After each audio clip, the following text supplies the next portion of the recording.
Hello and welcome. My name is Heman and I'm a Research and Communications Coordinator at South Asia Research Institute for Minorities. I'm also in the middle of my postgraduate in the Social Innovation and Entrepreneurship at the London School of Economics and Political Science.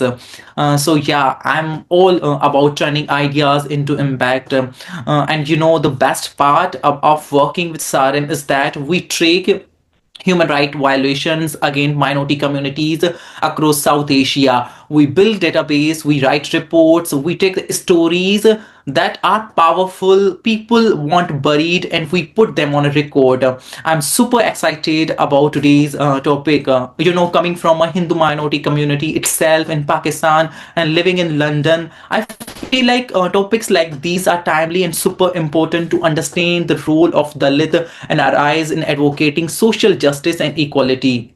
And to set the context, I want to start with numbers. 260 million. That's the population. That's not the population of a country. That's not an economic figure. That is the number of people living, breathing human beings who faced caste-based discrimination.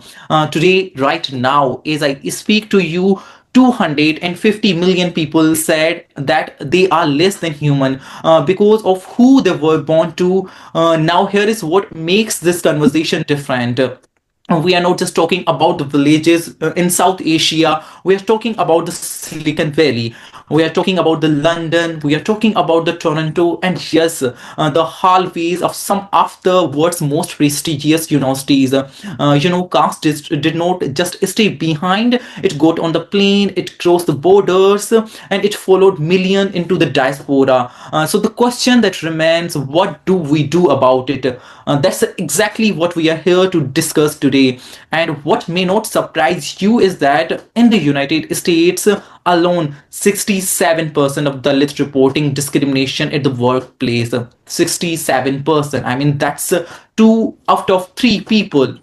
And in 2020, California filed the first ever caste discrimination lawsuit against Cisco, which is a major tech company. And after that case went public, guess what happened? 260 complaints came floating in from workers at Google, at Facebook, at Amazon, at Microsoft.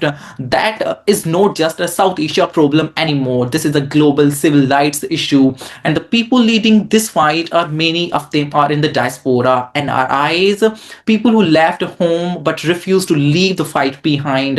And I mean, to change this did not change happen by incident. It happened because people, activists, lawyers, researchers refused to stay silent. And I'm glad to have three amazing women with us talking about this thing. For our first speaker is Dr. Kiruba. She is the first Dalit woman lawyer from Tamil Nadu to practice in the Supreme Court of India, and the first. And she did not just hide who she was. She walked into the courtroom as a Dalit woman and said, "I belong here." And but the road was not that easy. She was once fired from a law firm, and you know why? For taking a day off during her period. At another firm, she was told she could not eat non-vegetarian food even in the Supreme Court canteens, and she did not. Back down on that. And today, she's the founder of Legal Initiative for Equality, one of the India's leading digital legal aid organizations. She created the Mapping Caste Atrocities project, documenting violence against the Dalit across the country. She has been the profile in the Time magazine. She received the Grimba Inspire Award for the social impact, and she completed her PhD at the Middlesex University, London, right here in the UK, researching caste violence cases in the India's highest court. Thank you very much for joining us for today's discussion. Over to you, ma'am. Thank you, Hemandas. Thank you for that wonderful introduction. It kind of feels good to reflect on what we have done, how our journey was, and where we are now. Thank you very much. So my first experience into advocating social justice and equality abroad started when I was practicing in the Supreme Court. I was specializing in caste-based discrimination, and the litigation was really difficult because I was very isolated in the Supreme Court. I was the only one who identified as a Dalit woman lawyer. There were Dalit men, but their environment and the cases they take, their background were completely different. Some came from Maharashtra, where most of the appeals come to the Supreme Court, and they are very well paid. So, out of my experience, I was invited to deliver lectures on caste-based discrimination. I've been to Harvard, Oxford, Amsterdam, Vrije University, Netherlands. I have almost presented in all the Indian universities and universities abroad as well. And then one thing during my presentations I noticed was people had an idea of what caste was, but in terms of untouchability, not in terms of how it violates human bodies, specifically Dalit bodies, and how this violence is most often ignored by the state, and how the judiciary is also evading from delivering justice, and how Dalit communities and marginalized castes are systematically excluded from accessing justice. I would say even accessing courts is a very difficult process. So while I was starting to talk about it, then I realized the perception of caste and the perception of caste-based discrimination and associated violence about India was totally not there. And in terms of caste-based discrimination in the foreign countries like the UK and the USA was very difficult. But fortunately, we had scholars who were working on caste, and we had organizations like International Dalit Solidarity Network and Dalit Solidarity Network UK, which is led by Dr. Elizabeth Joy. So, and Anti-Caste Discrimination Alliance in the UK, they all played a vital role in not only bringing awareness about caste-based discrimination that was happening in India, but also about how this caste-based discrimination is translating into everyday violence and everyday experience in the foreign land like UK, USA, Netherlands, all over Europe. So I think the role of NRIs who are living here abroad in associating with achieving social justice or equality is not possible without people like IDSN and DSN UK, and even this equality labs in the US. I worked with Tenmari Soundarajanaka as well. So I visited them, and most often when we talk about caste-based discrimination, people think it is something that is not harmful. It is like some religion someone practices. So these organizations, they played a vital role in not only bringing awareness, but they also took the initiative into legalizing this, protection against these forms of discrimination. For example, the Equality Act in the UK.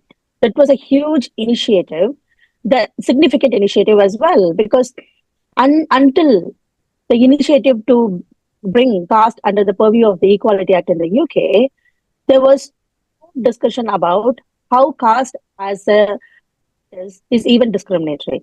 So in spaces like educational institutions, if you talk about racial discrimination, if you talk about queers being treated differently and discriminated, and disability rights, there is a recognition for these forms of discrimination. But when you talk about caste, people don't really think it's even an issue to be addressed.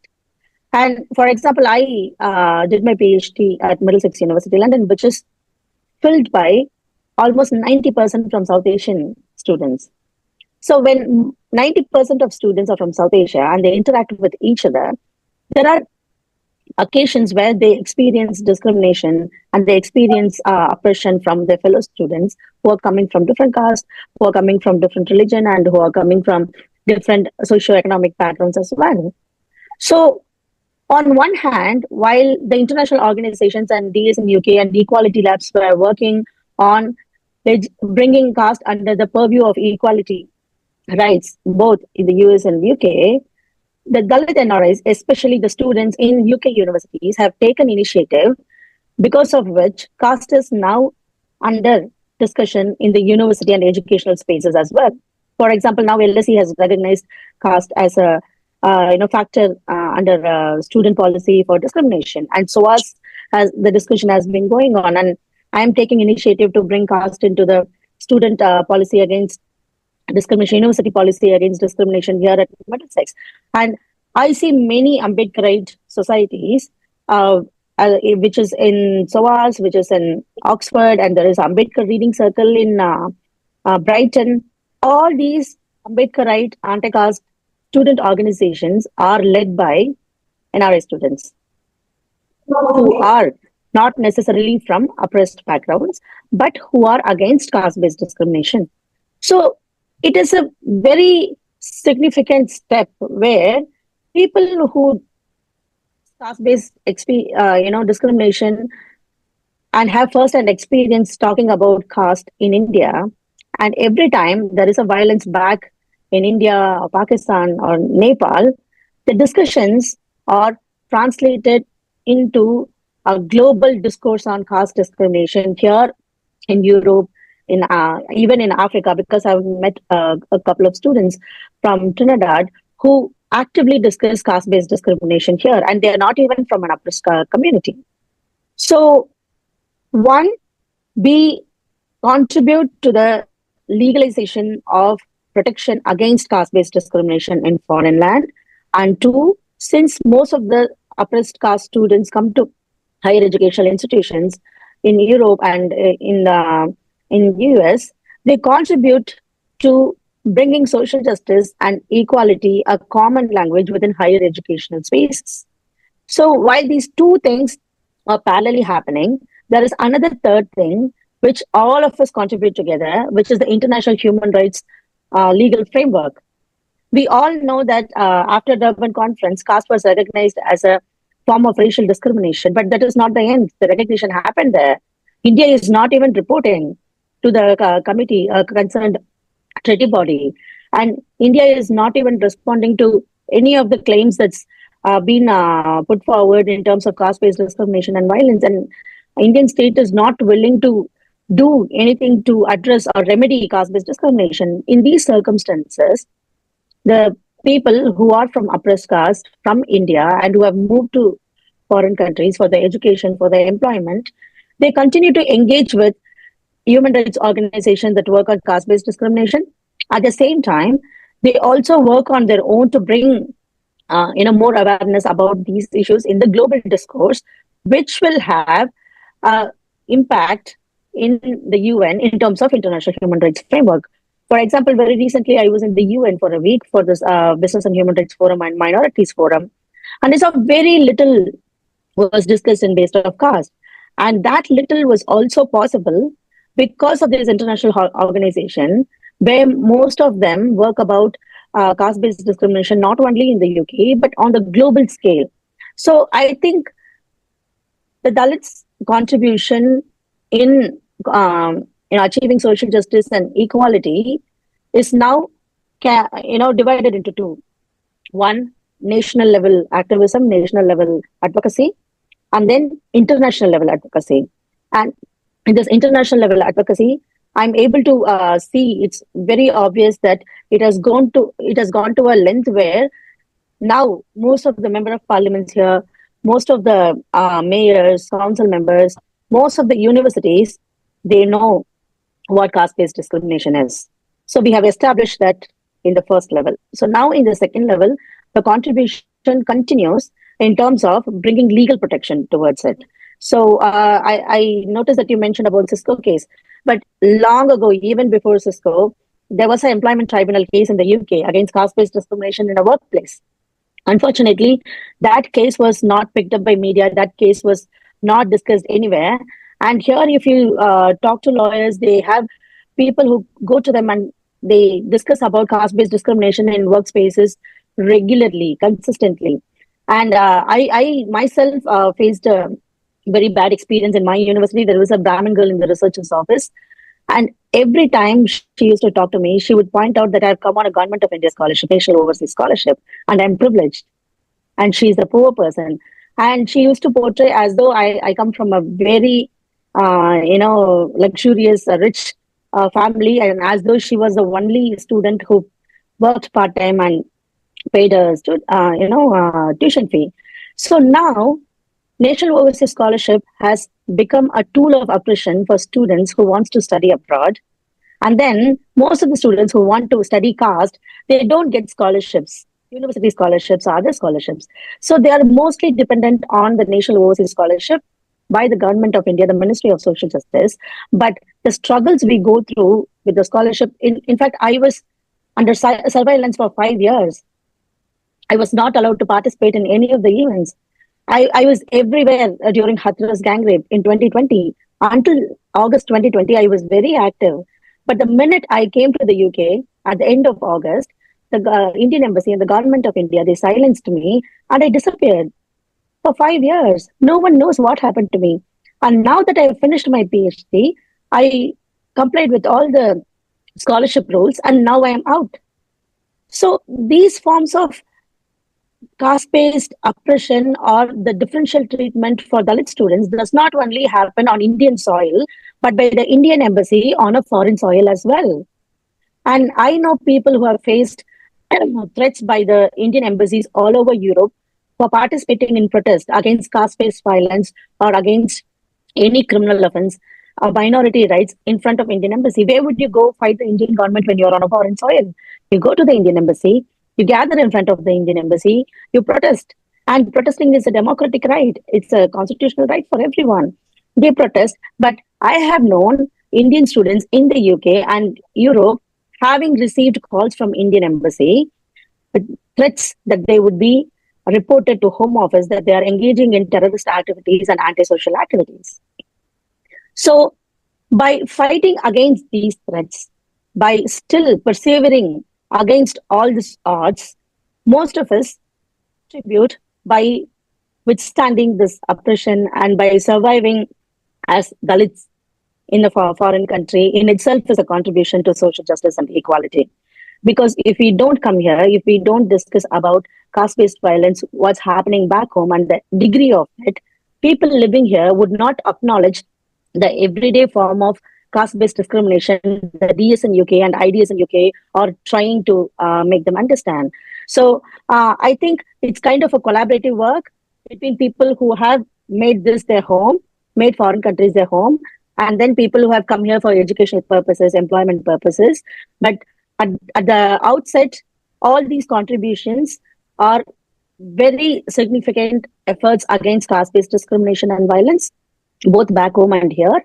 And it's very, very important in the legal discourse. In the legal discourse, I want to highlight it because every time we talk about caste, we only talk about how we are bringing awareness socially and, in terms of political engagement. But it has led to legal transformations in the foreign countries.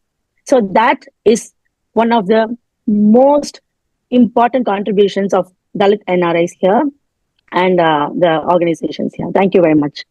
Thank you so much, Dr. Kiruba. Being a part of LSC Ambedkar Society, I get to meet people like Suraj Youngdev and Meena Danda, and every time you meet them, you get an intriguing perspective about the caste-based discrimination that people face. In educational institutions, and what really strikes with me is that you did not just break the barrier.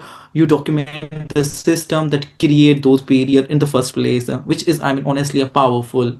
Now, Dr. Kirubu just showed us what it takes to fight caste discrimination in India's legal system. But what happens when the fight moves to a country where caste is not even recognized by a law? A country that is supposed to be a beacon of equality. That brings us to our next speaker, someone who is fighting to change that reality in the UK. With that, our second speaker is Dr. Elizabeth Joy.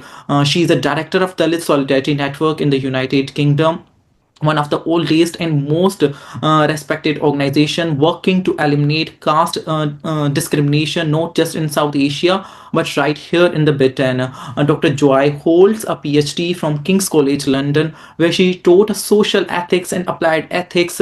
She was a general secretary of the student Christian movement in India. She also served as the executive secretary for the mission education at the Council for the World Mission and is a director of the Churches Together in England. She led initiative against modern slavery. 2 decades of leadership across continents, across institution, across movement. But here is what makes her work urgent right now. As Dr. Kirubu mentioned, that UK still does not, have the caste as a protected category in its Equality Aid Act, despite year of campaigning, despite evidence of discrimination, despite the UN telling Britain multiple times to act. Dr. Joy is, spearheading the everyday caste ism project, creating a platform where people in the UK can document and report caste-based discrimination. Because again, we cannot fight what we cannot see. Dr. Elizabeth Joy is not just an academic; she is an strategist, a bridge builder, and a voice for those. For the Britain establishment would rather ignore. Dr. Joy, we are pleased to have you for this discussion. Over to you, ma'am. Thank you very much, Heman, and thank you very much for your very charitable introduction. Thank you all for being here, and I'm very grateful to Dr. Kiruba Munusamy for sharing so much about DSN and international DSN, and then what we are up to. So let me first of all begin with DSN UK, for which I am a director. The vision of DSN UK is to create a world without caste discrimination.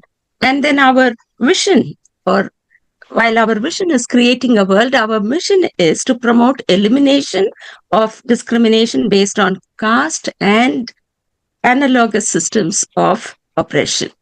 So DSN UK began way back in 1998, and it was registered as a small charity in 2003. I'm sure many of you or all of you here may know of Meena Verma, who is now the director of International DSN UK, who has served DSN UK for a longer time as a director, and we owe a lot to her. Now, coming to, I would like to first thank Heman for bringing, although it's a very small group, for bringing 3 women speakers. Always we have a thing, okay, there are no women speakers or only 1 or 2, but here all 3 are women. And I was wondering, okay, let me see how this goes. So we don't grumble, we don't, but still, I think it would be good to have at least 1 male speaker. In the churches, I'm often asked to speak to women's fellowship. Every parish will have a women's fellowship, and as a region and as a diocese, and I belong to the diocese of UK, Europe, and Africa. It's a vast diocese. So even at the diocesan level, they will bring all the women. It's easier, to bring women together. And then they will often ask me to speak. And then I speak about gender issues, why women need liberation, why.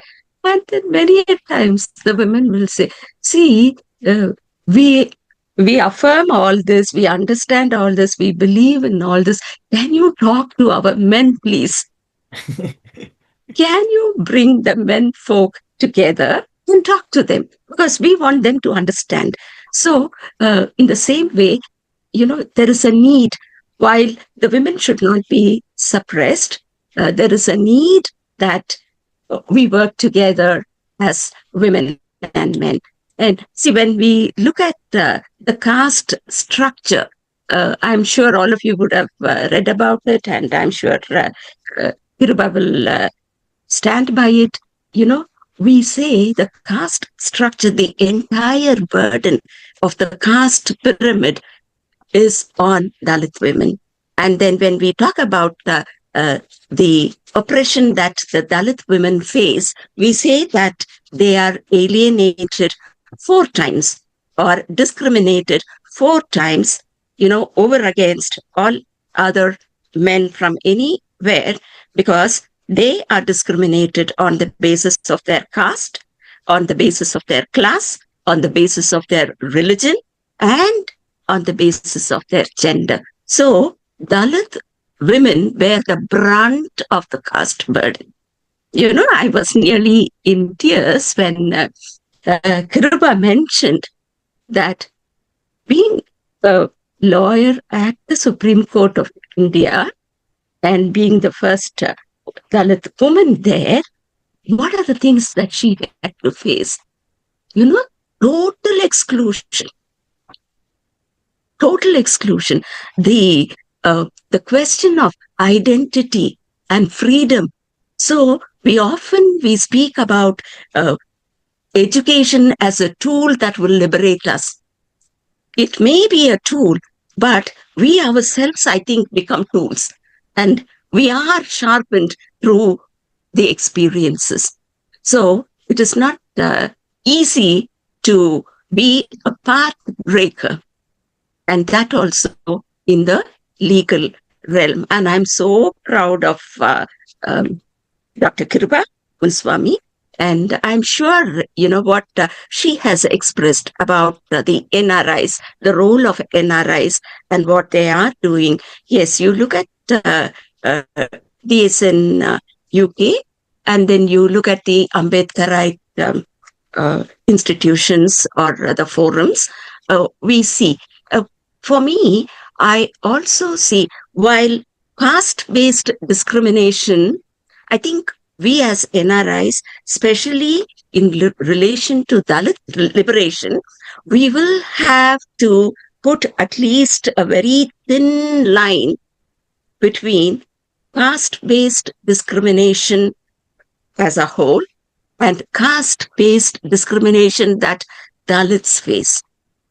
Caste-based discrimination, can be at a level where the other castes other than the Brahmins can face the discrimination based on their caste being a lower caste and an upper caste person discriminating them on the basis of their caste. Okay, there is a need for us all to get together when we look at dismantling the caste system. When we look at the need for dismantling caste system, we need to get together. Definitely, we will have to work together because there will be a common platforms. But the need for Dalits to be liberated is far more essential, and the burdens that they face, and there especially as Dalit women, that needs to be taken into consideration very much in our role as NRIs in advocating social justice and equality. I think if we can work on that, hats off to Heman for bringing women resource people. Even though we are just a handful, I feel this is a very important platform where we can share our perspectives, where we can share our views, and then plan in future to work together and then bring much more awareness. So when Heman said that I had done my PhD here in King's College, London, the topic, my thesis was on, can body be a liberating tool for reclaiming identity and freedom? As a Christian, I looked at it, can body be a liberating tool for reclaiming identity and freedom in Christ? And that can be, seen in different terms from different religious fields, wherever religious or no faith or faiths and beliefs, anywhere, wherever we belong to. Can we look at this topic? Can body be a liberating tool in reclaiming identity and freedom in ...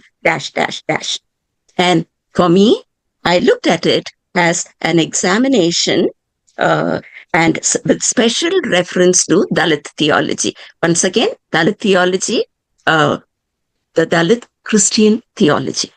So for us, when we come together, especially from different faiths and beliefs, if each of us can present something from our own faith, from our own faith perspective, from our own beliefs, then we can bring together people.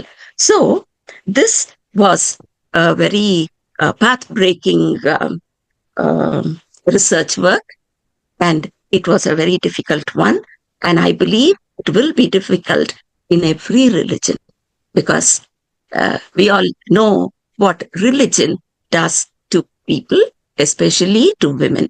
whatever religion it is. We may talk about our religion very gloriously, but if we talk about it, with truth and honesty, taking from what people experience, even within religion, how certain sections of people are silenced, are marginalized. So that can be on the basis of caste, that can be on the basis of economic, social and economic status, that can be on the basis of our, even within Christianity, if you look, there are denominations. So discriminations are there. And then the borders, how people are divided, and how can we cross these borders? How can we? And then, as Kiruba had already mentioned, here in DSN UK, we focus on 4 main streams of work. And that is, the first one is advocacy, and that relates to the pro-legislation, the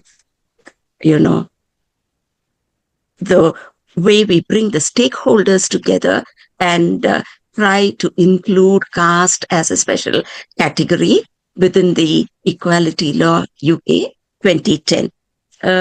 We have tried so much, and the recent thing that DSN UK did was to have a meeting at the House of Lords, where we brought an MP, a Dalit MP from India, from Tamil Nadu.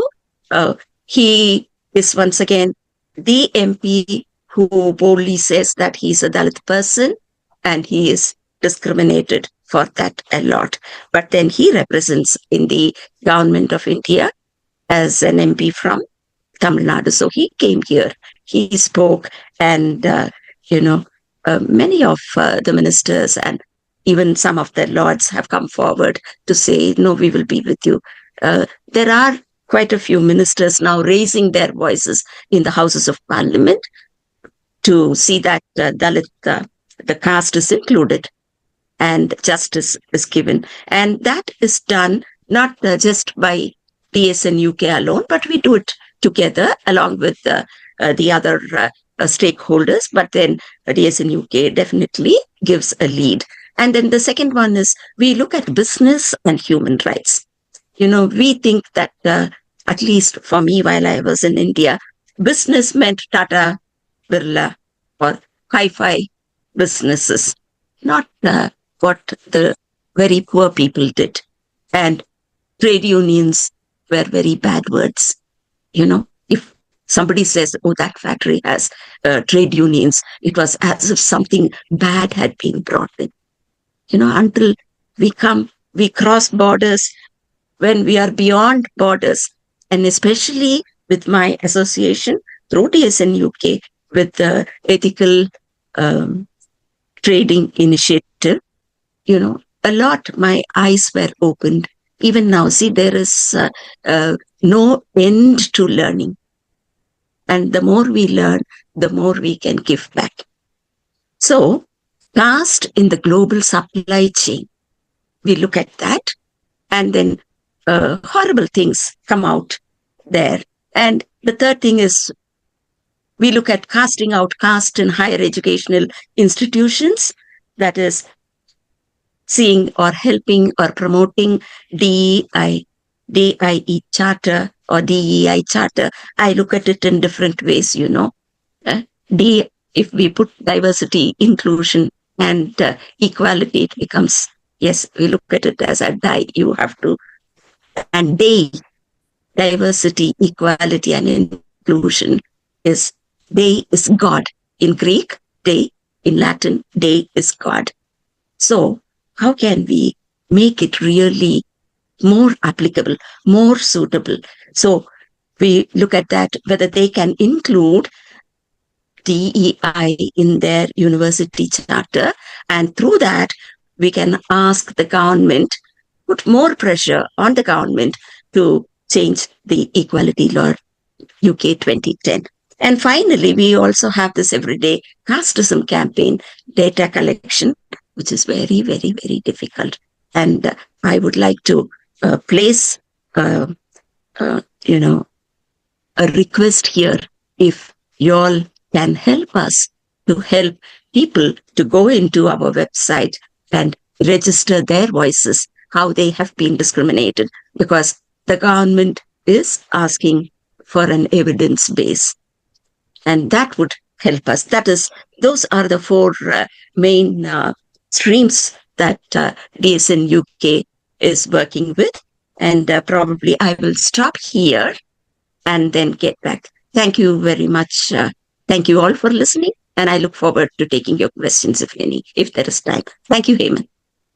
Thank you very much, Dr. Elizabeth. That is truly insightful. The purpose of bringing the woman panelist is that one gets the unbiased, perspective on that. I mean, while being main on a panelist, I often see they never see the cast is only a man's lens, or they always ignore, or they do not talk about the woman in that way. Thank you very much for that. With that, our third speaker is Reeta Pariyar. Reeta was born in Nepal's Gurkha district into a Dalit community, and she said, which I quote, "All my life I had to prove I'm a human because I belong to one of the most deprived castes in Nepal, that's the untouchable." And today she speaks at the international forums, and she works with the UN Nepal National Human Rights Commission. She documents stories of Dalit marginalized communities, specifically for the women, and her message is clear: police alone won't change the society unless strictly implemented. Reeta Pariyar walked across the country to prove a point, and she is still working to get the justice for that. Miss Reeta Pariyar, please shed some light and share your own experiences about that. Hello, namaskar from Nepal, Kathmandu. I live here in Kathmandu now. I'm very pleased to hear from Dr. Kiruba and Dr. Elizabeth. So privileged to be sharing panel discussion with you. I think you all have said a lot, so I like to add a bit of it. The topic was beyond borders, the role of Dalit NRIs in advocating social justice and equality. We all have the same pain, I guess. We all go through same pain wherever we live, wherever we born, as just Dalit, So Hemant already has mentioned that. I always, that's my quote. I hope it will be staying. It will stay always in the world that in new generation, maybe they don't have to prove themselves as a Dalit, and they are a human being. So I always say that because I have to prove human being, and then my other talent and other part of my life is always left behind, because I'm always proving that I'm just human as you. And it's a society that where caste-based society in Nepal, everything is caste-based. They have changed certain rule and regulation in a constitution, but it's only in a written. But in a practical life, and we still are there, but they don't say it openly in the cities. But because of they scared of law, like us people, activist people. But in the village and rural part of the Nepal, we still hear every day caste discrimination, accident, like some people being get killed because they fall in love with a higher caste. Some people being killed because they try to enter the temple. Some people being killed because they speak loudly in their society. So there's a many accident. It's happening in Nepal always. And I think you guys have heard or not recently. I mean, in lockdown time, there's a one guy from far west Nepal, like he has been killed, genocide with his old friend. They killed and threw them in rivers very brutally. Because he fall in love with a higher caste girl, So we have a restriction to love as a being Dalit. That's the scenario. I think India and South Asia pretty much same in like Nepal as well. But what I think at NRI, I mean not only Dalit, all the NRI, when they travel to from one place to other place, for example, Nepal and India, they carry the caste system in their suitcase and with them. So I was living in London for a while in my life. So I have been thrown out from the landlord because they found out Dalit caste. So I have a very, very bad experience being there. But anyway, so what we have to do now, how to collaborate all of us together, because I think in my last panel discussion, then thank you, Heman, you have mentioned again that the weak one alone cannot change, but we have to be all the dot has to be connect, from all over the world. And I'm very happy that both two, Iron ladies working there for these issues. And I love to join with you in certain ways. Maybe I can have an email address from the Heman. When you travel to like in a different part of the world, like they always judge us first because of the surname.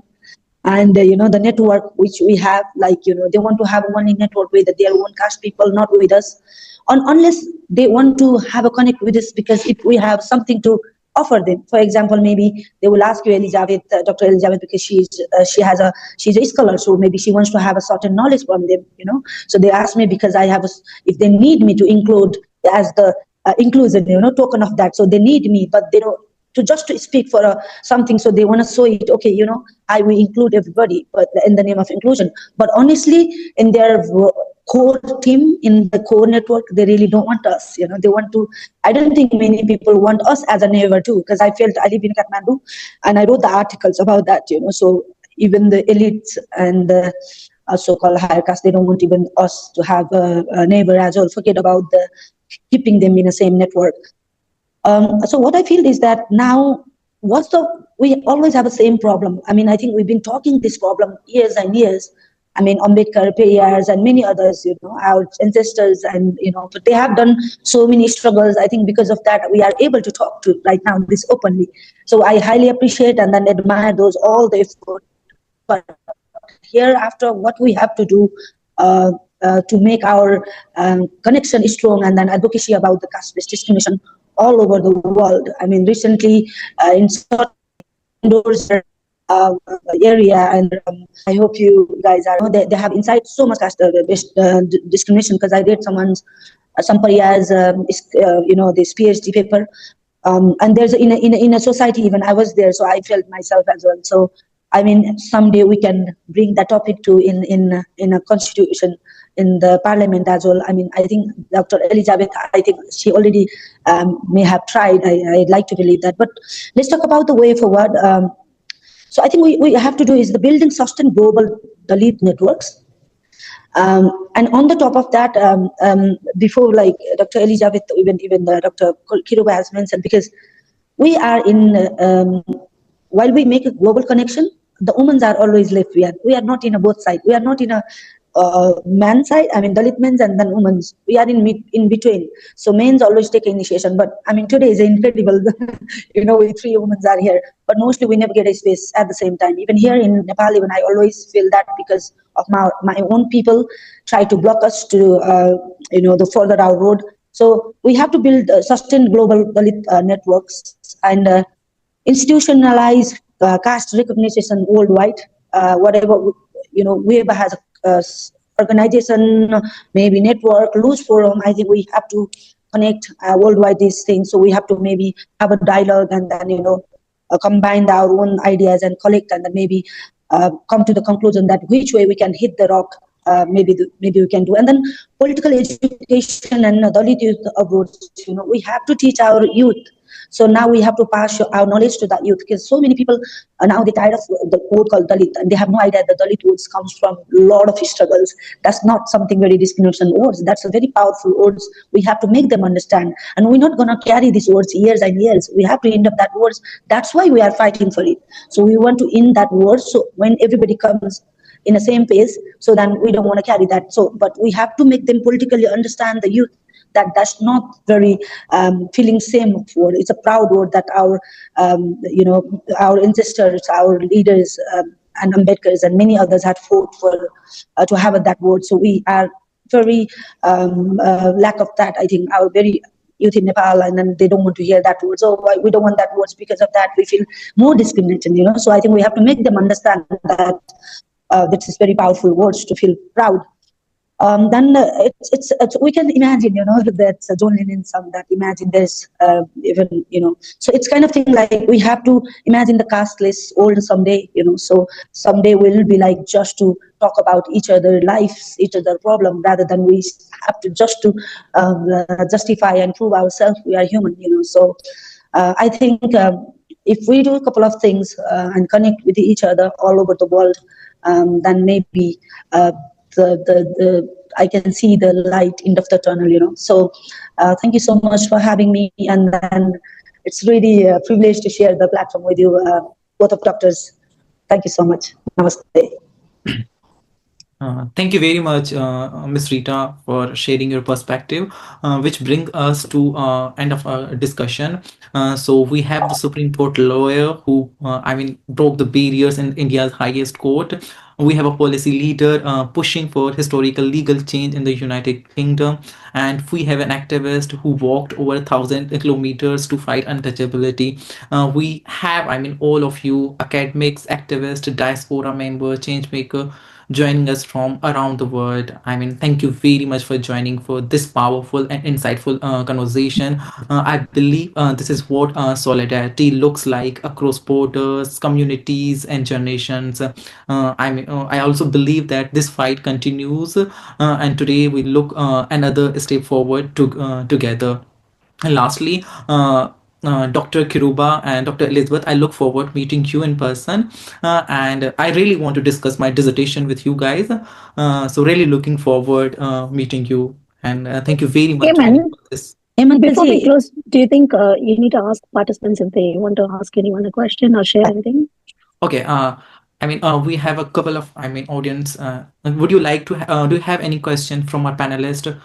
If nobody else has any question, can I ask one question, Rita? yeah, If sure. there is time. Yeah, we have still time, and I would love to take up your question. Okay, thank you.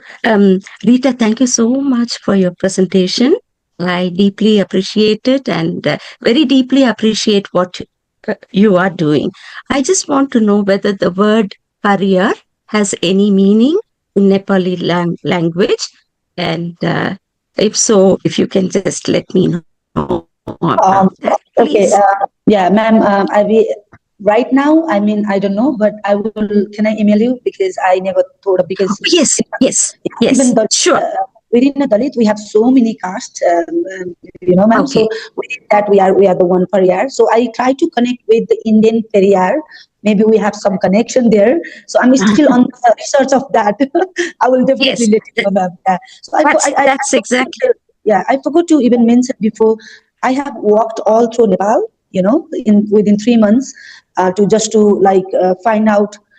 We have, they have written in constitution, you cannot do discrimination on the basis of caste, but we keep having this problem. And I wanted to know what is the roadblocks for these terms, when they're written in a constitution, that we're still facing this. So while I was walking through all over Nepal, it took me 3 months. Every part of the place where we've been, none of the so-called higher caste, they let us in their house and keep us, so all the Dalits only. And then we talked to from the young and middle age and then old people. So they said old people, of course we can't change them. Old people has this rigid mindset, and you know that it takes years and years to change old city and old man. So we talked to middle-aged people. They said, oh, we don't do any discrimination because our parents, they are very cynical about it. So we don't bring our home, but we go to their home. So after that, we talked to like 25, to 30 people. Even they said, yeah, we have girlfriends, friends, but the marry we cannot because our parents. So this caste is like as a birasat in a Hindi words. I don't know what you understand. The privilege they pass from generation to generation. They don't want to give up this privilege, because by birth they have that the caste privilege. Some like Reeta Pariyar and Reeta Sarma, she already greater than me, so she doesn't have to work so hard to be. So I think that Elizabeth ma'am has even just mentioned the one line: education is the tool to liberate it. For me, I think the mindset of people, the society, and they have to start thinking about every scholar, every layers of the people in, the priest, in a church, and even the society in a household, to completely eliminate caste. It's a huge thing to do it. So what I found out is that I think we have 1,000 book about it. Many people wrote it. We wrote the journal. I write articles myself. You have written, everybody. But I think that the human don't want to give up their privilege and don't change the mindset, I think it's going to be very tough. So now we have to hit people mindset and people thoughts. We have to provoke their thoughts. I think that's the only thing it's left now. So for that, we have to work with this human rights organization, collaborate with them, the UNs, we are doing this caste-based things. Within that, there's many other problems, but the first and foremost, we have to hit their mindset. We have to provoke. We have to really battle with them ideologically. We have to really make them ashamed that they practicing this inhuman things since years and years. I think this new generation of so-called academic people has to say sorry to our generation, because they have been suppressing us for a long time, and we still feel same, and then we feel very openly discrimination. Like if I go to bank and people think, oh, you can have a money because your surname is like that. If I wear nice clothes, if I go to good restaurant, oh, how can you can afford to come these places? It's not about the money. It's not about the education. Look, Dr. Kiruba, she facing that. She's a lawyer. I face that. Even the village people, in a rural people face the same problem. So I think it's not with the only education and the academic, and if you have enough life. It's not that. I think it's everybody, every layers of the Dalit feel same discrimination. It's a level of discrimination. Some people got beaten up. For us, they make us like feel same. They try to this hate our self-respect, and then they will make us feel so low. That's what they try to do with us, especially the who is academic people who can think of that we can fight with them with the logic. So they try to always make us some point of like, okay, we are not as equal as them. So I think if we do a bit of these things, working together. So if you have any documents that you have made ready, ma'am, so I like to read, and then we can continue talking about this. Thank you so much for having me. Thank you very much, for this discussion. It was really honestly insightful. The topic was, timely and very important. Thank you, Dr. Elizabeth and Kiruba. Sure. Thank you all. Thank you. Thank you. Thank you.